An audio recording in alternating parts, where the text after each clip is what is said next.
Hey music fans, as a roadie I had this great opportunity to tour with all these bands. I wrote a book about my experiences on the road and it was the #1 new release on Amazon and Bios and it's now sold millions of copies on Kindle. I'm Joel Roadie and this is my podcast, Party Like a Rock Star.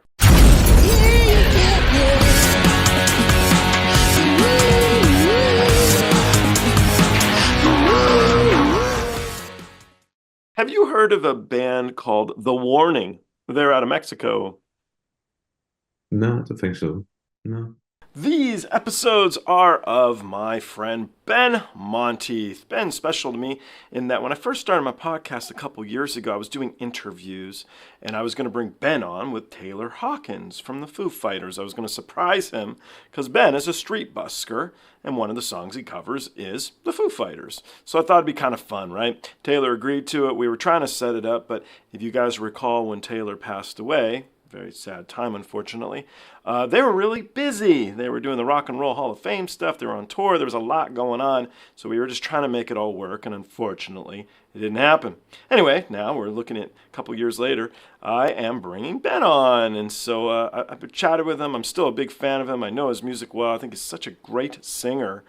He became very popular because he did a cover of How to Save a Life by The Fray, and it was just amazing, and it blew up overnight. He had millions of views on his video while busking in the street, and I was one of those views. It came through my feed, I believe on Facebook, and so there you go. And we're going to jump into this. We're going to have to see what Ben thinks. So if you guys want to reach out to Ben, if you want to know any of his stuff, he's on everything you can think of underneath his name, Ben Monteith. So you guys can check him out and see. Also wanted to throw a shout out, a thank you to the cool people here at Still Austin for still sending me awesome booze. This is their newest release. It's a winter release. And it says it's good to be by the fire. I think it's funny here. These people who write these tasting notes, I wish they could help me with my reactions of things to say, because it says the finish on this is dark sherry and creme brulee that trail off into whispers of eucalyptus, oak spice, and black tea. I would be like the best reactor in the world if I could write stuff or say stuff like that. I'd be like, Nightwish is the best flavor on your lips. It's fantastic to the senses of the soul. Anyway, I really hope you guys enjoy this video and the rest of the ones we do with my friend Ben here. Let's give this a go and we can see what Ben thinks.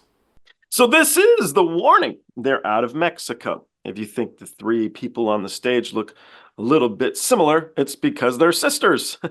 And so they formed this band. Yeah, man. And so I think they're a kick-ass rock band, and I'm very eager to hear your thoughts. So we're going to jump this together. This is a live performance. You can let me know what you think. Awesome.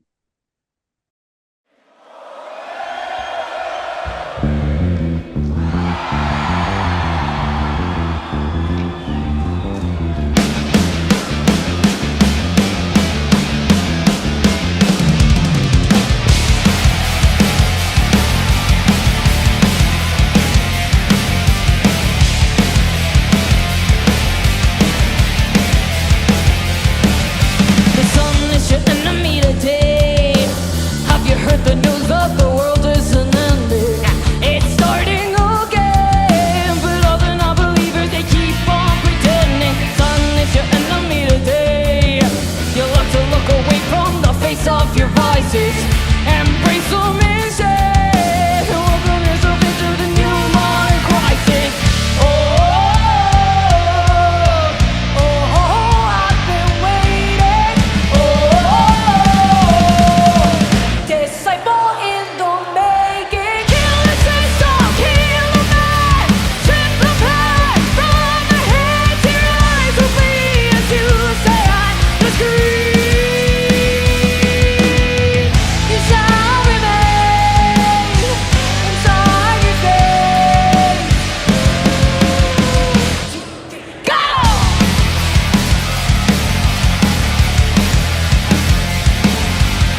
skills we rely on. A bubble and hidden in the sound.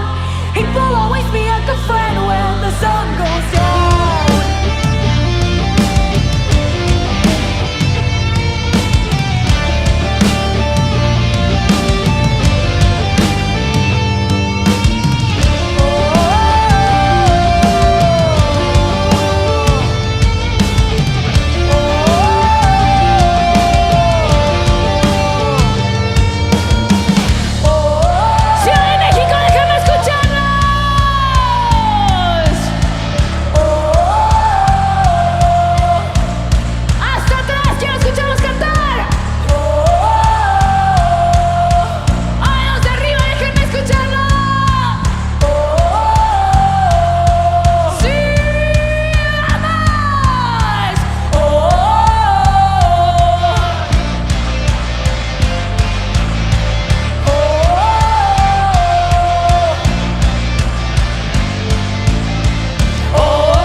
We are done. What'd you think of these ladies?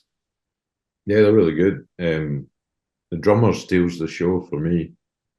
That's just a really good drummer. She's really Um, talented. Yeah. yeah, yeah, really tight. And yeah, it's crazy. They obviously have a massive fan base.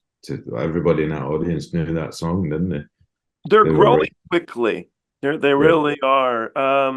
You and I Was the actually. song half in English, half not? Or am I just missing it? No, so well, they said something in Spanish, but the song's in Yeah, English. the song's in Yeah. English. Okay, So they, okay. they do there are some tracks in Spanish, but they mostly sing in English. That's And cool.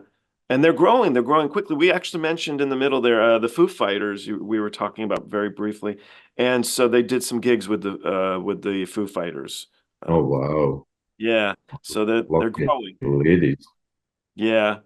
And then, I have a question for you then. So the last guest I had on is a buddy of mine, and he thought they were very punk. I'm a punk, I don't feel any punk at all. I just hear straight rock. And he said, no, it's their attitude. And I was like, Mm. oh, did you sense that?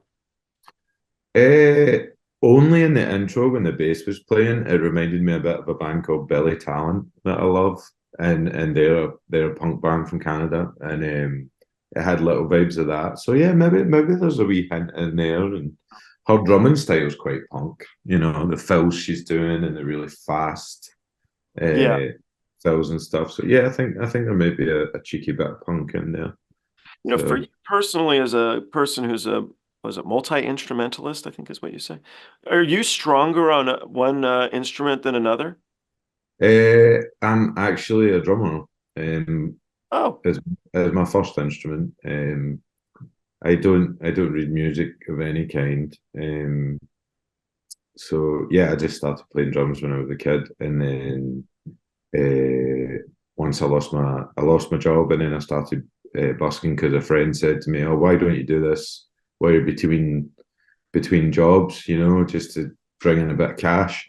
Because I had three small kids at the time. They're all big now, but yeah. So I ended up doing it, and I've been doing it full time for 8 years now. So so when you started busking, did you busk by yourself always? Did you begin with somebody else or? no, I always done it myself.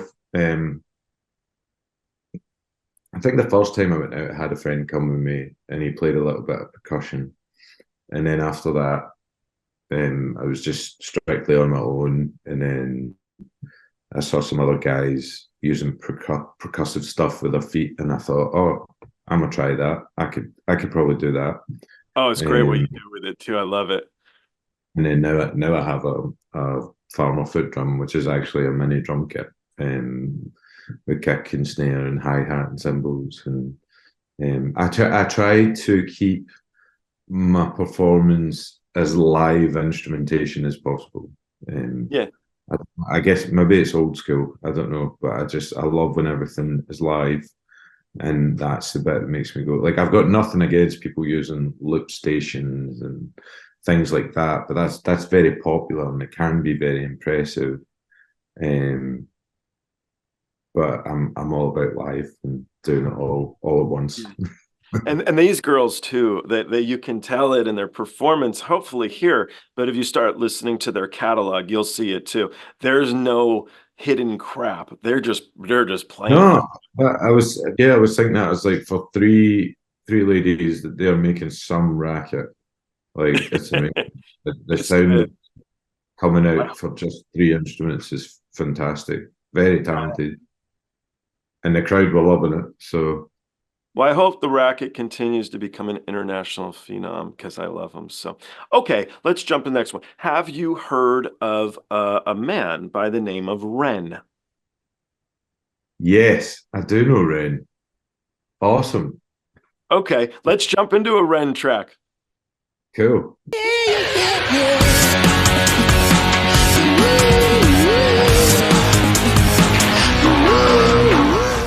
Hey, the podcast is over. What are you still doing here? Well, while you're here, like and subscribe. Thanks.